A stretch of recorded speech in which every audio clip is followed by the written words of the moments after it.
Merci pour la parole. Je pense que pendant 30 ans, déjouer une situation en 2-3 ans, ce n'est pas si évident. Parce que les résultats commencent à parler d'eux-mêmes à partir du moment où le président de la République a fait autant de voyages et beaucoup avaient appelé le président Tshisekedi comme le président voyageur, pensant que chaque fois qu'il prenait l'avion, c'était un plaisir, alors que prendre l'avion dans une journée, aller-retour en Angola, en Nairobi et ailleurs, c'est vraiment c'est souffrant. Ce n'est pas évident quand même de voyager par avion. Bien que les gens pensent que l'avion, en l'heure là, il est bon, ben, moi j'ai toujours eu mal à voyager pendant 4-5 heures. Donc les voyages sont bénéfiques sur le plan diplomatique. Les voyages sont bénéfiques sur le plan diplomatique. J'aimerais rappeler à l'opinion congolaise que le président Tshisekedi, Félix Antoine Tshilombo, ce n'est pas sa première fois qu'il a fait la diplomatie. Pour les amis de l'UDPS qui le connaissent bien, l'UDPS sur le plan international a vu jour, excusez-moi, sur le plan international, je pèse bien mes mots, avec l'ascension de Félix comme chargé des affaires étrangères. C'est lui qui a réformé la diplomatie de l'UDPS au niveau international. Le vieux Gilbert Kankondé est témoin, André Kabanda est témoin, et tant d'autres comme Augustin Kabouya. Donc c'est une diplomatie qu'il a commencé pour le parti, qu'il a mis au service de la nation. Oui, au service. Vous confirmez? Je confirme parce que les preuves sont là et moi j'ai eu le temps de suivre ce qu'il faisait pendant que j'étais en Europe ou pendant qu'il était en Europe comme opposant. C'est après lui que la diplomatie de l'UDPS a pris l'essor. Parce que quand lui, il a quitté les affaires extérieures du parti, c'est en ce moment-là, il était remplacé par le vieux, mon grand frère Gilbert Kankondé. C'est lui qui devient maintenant qui a suivi. Réponse diplomatique, il y a un esprit à famille, les grands frères, les petits frères. Non, je suis africain. Je respecte même le président. Son Excellence, il est toujours mon grand frère par rapport à l'âge. Lui aussi appelle ceux qui sont aînés, ce sont ses aînés, bien que ce sont ses collègues présidents. Voilà, la diplomatie a commencé d'abord par l'UDPS, une diplomatie qui s'est vue très agissante, qu'on a vu parce que Toloto Kitato Mata 30 ans, Tozo Balikambozo Salamate, Bazo Salanini Balinginini. Mais heureusement, grâce à la diplomatie, parce qu'il faut dire que les lots accord de Washington de paix, ils allaient déjà signé. Bon, bah pour parler, monsieur Zo continuer, mais sur le plan diplomatique, évidemment, il y a une entreprise des Oya parce que tous les cas qui là, Tolingi Congo est là fort. Alors, Gaël, les avancées diplomatiques, qu'est-ce que tu en penses? Oui, merci Madame Virginie. Très content pour cette question. Vous savez, quand nous parlons de la diplomatie du président de la République, M. Félix Antoine Tshisekedi Tshilombo, vous savez, il était vraiment critiqué quand il est arrivé au pouvoir. Les gens pensaient que c'était un incompétent à la tête de la République. Et je pense que les détracteurs pensaient aussi à ça. Mais aujourd'hui, grâce à sa diplomatie, nous, on ne savait pas qu'aujourd'hui, le Congo, les gens peuvent connaître que c'est le Rwanda qui nous attaque. Ce sont les Rwandais qui font des atrocités à l'est de la RDC. On avait du mal à les citer. Hein? On avait du mal à les citer. Vous savez, Félix Antoine Tshisekedi Tshilombo est le premier président de la République démocratique du Congo qui a pointé du doigt Kagame au sommet des Nations Unies pour lui dire « Monsieur, arrête d'agresser le Congolais ». Vous savez, aujourd'hui, sa diplomatie agissante a montré à la face du monde que 50% de présidents congolais, 50% de présidents congolais, au Bazala Awa, ce sont des gens émanant du pouvoir de Kagame. Donc, mon côté, oui, émanant du pouvoir de Kagame. Donc, étant que politique, je peux citer des noms. Vous connaissez aujourd'hui James Kabarebe, était chef d'état-major de la République démocratique du Congo, amené par Mouzé Laurent Désiré Kabila. Parlons de son fils, Joseph Kabila Kabange. Il a été émané de M. Kagame. Parce qu'il a fait 18 ans, il avait une mission de la balkanisation de la République démocratique du Congo. Le président, c'est un Congolais. Oui, de la République démocratique du Congo. Donc Tshisekedi, de père et de mère, il a montré à la face du monde. Dans tout le coin sur le coin de la République démocratique du Congo, les gens savent que la RDC est envahie par le Rwanda. Madame Virginie, au côté de la Kambo et Salemi Oyo, sommet de minerais critiques. Le Rwanda, est le premier explorateur. Il y a Coltan. Ayete. Parce que les gens ont compris que nous sommes épousés ça à l'est de la RDC. Donc moi je pense que Tshisekedi a une vision pour le Congo. Il a une forte diplomatie et je pense que c'est le moment que nous, le peuple congolais, nous l'accompagnons. Parce que, au moment où Virginie, j'ai dit aux gens, parce que le mandat de Kagame au Rwanda est continuel. Kagame renouvelle toujours son mandat. Mais il n'a pas de concurrent. Oui, il n'a pas de concurrent. Il renouvelle toujours son mandat. On s'est dit aujourd'hui, est-ce qu'on aura encore un président qui aura la forte diplomatie comme Tshisekedi? Tout le monde a été. Parce que Mouzé Laurent Désiré Kabila n'a pas pu résoudre le problème. Joseph Kabila n'a pas pu résoudre le problème. Tshisekedi dit à la face du monde que c'est Kagame. Tant que Kagame est là, avec la forte diplomatie de Tshisekedi, on continue. Donc il faut rester vigilant, fidèles téléspectateurs, parce que c'est ça l'important. Les lots, mais conservons les acquis. Hein? Il faut retirer à la vigilance et congolais téléma. Sur le plan médiatique, est-ce que vous constatez que moi, Malobe Komiko changé, écrit Moussou Pezo comme m'appelle parce que Ezaki pratiquement aussi une guerre de communication. Alors, je passe la main. Je passe la main. Oui, Madame Virginie. Sur le plan médiatique, il y a des choses qu'on doit se dire. Aujourd'hui, il y avait un léopard qui était malade. C'était le média. Le média, un léopard qui était malade à Boukana Lokolo. Mais aujourd'hui, je commence d'abord à saluer les efforts que vous fournissez, Madame Virginie. Je salue Yves Abdallah, le travail qu'il fait. Il est souvent au front. Et je salue le gendarme du peuple de la communication, le ministre Patrick Mouyaya. Exactement. Vous savez, aujourd'hui, vous avez ouvert les yeux aux Congolais. On ne savait pas qui disait quoi, qui faisait quoi. Et aujourd'hui, le mal dans le média est qu'on avait deux Congolais qui travaillaient pour le M23 et pour le Rwanda, pour Nanzala. C'est pourquoi les gens disent que les journalistes sont pauvres. On a fait ma recherche quotidienne, mais pour une cause nationale, pourquoi quand même côté Kamboka? Oui. Aujourd'hui, on sent que comprendre que nous devons soutenir la République démocratique du Congo. Nous devons accompagner parce que nous n'avons que ce pays. Quand vous trahissez le Congo, et ça, le là, tu sais qu'il va partir. Mais les lois, et comme il a communiqué mal pour le pays, il critique,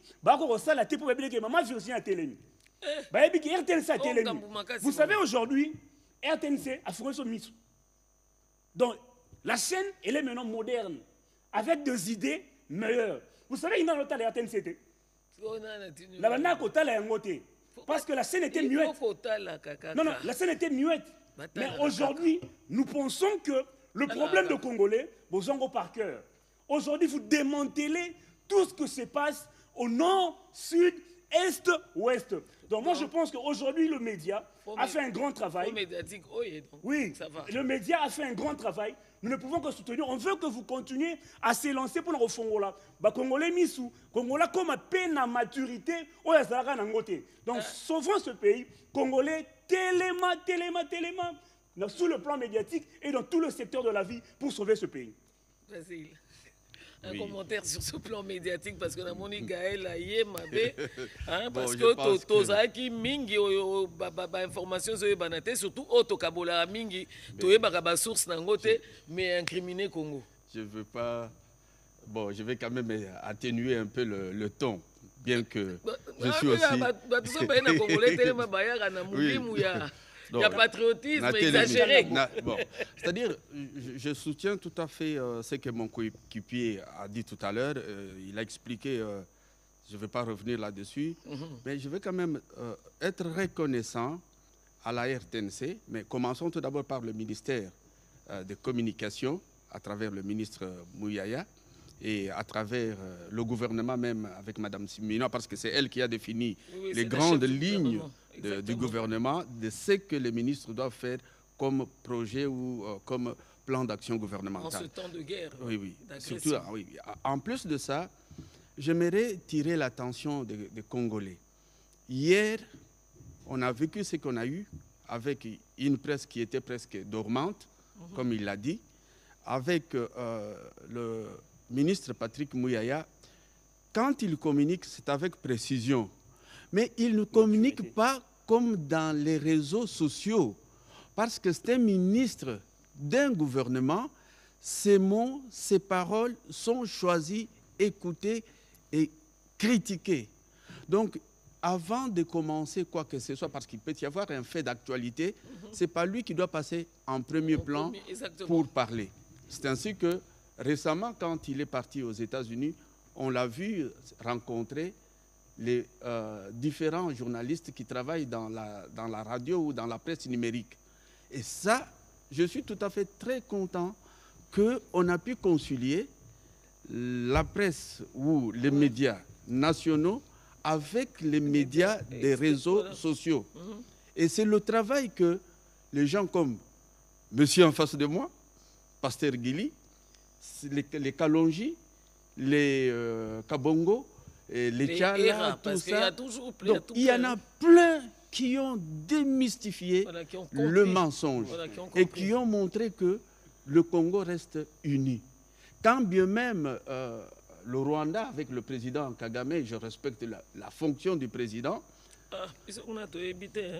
quand ils ont parlé le mensonge, quand ils ont raconté des mensonges, les réseaux sociaux ont répondre.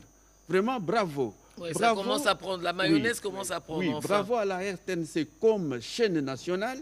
Bravo à tous ces Congolais qui se battent jour et nuit au cri, au vent, donc pour dire non aux mensonges qui se racontent sur notre pays. Voilà, alors on va terminer, mais là, ce n'est pas un commentaire, mais je vais vous dire de regarder nos militaires au front qui ont abandonné femmes et enfants pour défendre la patrie, parce qu'on dit la défense de la patrie est sacrée. Aujourd'hui, qu'est-ce que vous pouvez dire à ces militaires, évidemment, chacun à son tour, en guise de mot de la fin? Gaël. Oui, bon, Madame baisse Virginie. le tempérament, hein? Ouais. Oui, Bon, le coéquipier est très calme, donc non, il faut... Moi, j'ai fait la radio. La radio, oui, mais la radio, c'est un média chaud. La télé, c'est un média froid. Donc, pour Bayoka, vous savez, Madame Virginie, il y a quelque chose sur le plan militaire. Oui. Je commence d'abord par saluer les efforts du président de la République, M. Félix Antoine Tshisekedi Tshilombo, parce que, vous savez, par rapport à la réforme au sein de l'armée, le chef de l'État fait des réformes. Vous avez vu les généraux arrêtés en cascade par rapport à tout ce que nous avions connu, brassage, mixage, créé par tous nos anciens présidents de la République. Je vous parle de Moussé Laurent Désiré Kabila, je vous parle de Joseph Kabila par rapport à certains dialogues organisés ici en République démocratique du Congo. Oui. Je salue les efforts du président de la République par rapport à tout ce qu'il a fait en matière logistique. Aujourd'hui, l'armée est équipée. Oui. Aujourd'hui, tout ça, on a un site Bomango, Kotakoli, Équateur, tout est zongi. Donc aujourd'hui, il y a plusieurs jeunes qui ont intégré l'armée, plus de 400, plus de 40 000 qui ont intégré l'armée, parce qu'aujourd'hui, les gens sont motivés. Ils ont compris que le chef de l'État a cultivé l'amour de son pays. Et aujourd'hui, les jeunes ont compris qu'un soldat a une valeur, et un soldat, c'est lui le socle de la protection de l'intégrité de son pays. Donc moi, je pense que nos FRDC, qui fournissent beaucoup d'efforts à l'est de la RDC et dans certains coins de la République démocratique du Congo, doivent rester forts, doivent vous voyez, aujourd'hui, on a compris que même les ennemis de la République, le M23, pousse en soutien parce que les FRDC sont déterminés.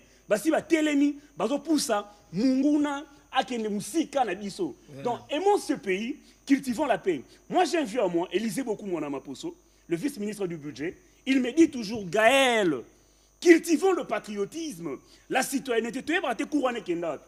Et pourtant, on a un cycle secondaire, na la humanité, mais tout ça, Voilà, donc je pense que si... On est en train de te lire en copie par l'éducation nationale, si nous comme cultivons, ça va intégrer... Si nous cultivons le patriotisme, la citoyenneté, moi, ce que je veux demander à tous les Congolais et Congolaises, c'est le moment, totalement, pour nous soutenir pour que l'ennemi ne nous pénètre plus. Voilà, merci infiniment Gaël. Alors on va passer justement la parole à Basile pour clôturer justement cet entretien de ce matin. Par rapport aux militaires, par rapport au front, à ceux qui sont au front, par rapport, évidemment, sécurité. Les réformes ont été déjà citées par Gaël. Mais oui, par rapport à l'armée, je m'aimerais tout d'abord dire merci, dire un grand merci et bravo aux FAR RDC pour le travail qu'ils ont abattu, voilà. Pour tous ces jeunes gens qui ont fait serment de servir voilà. Le pays et mourir sous le drapeau du pays.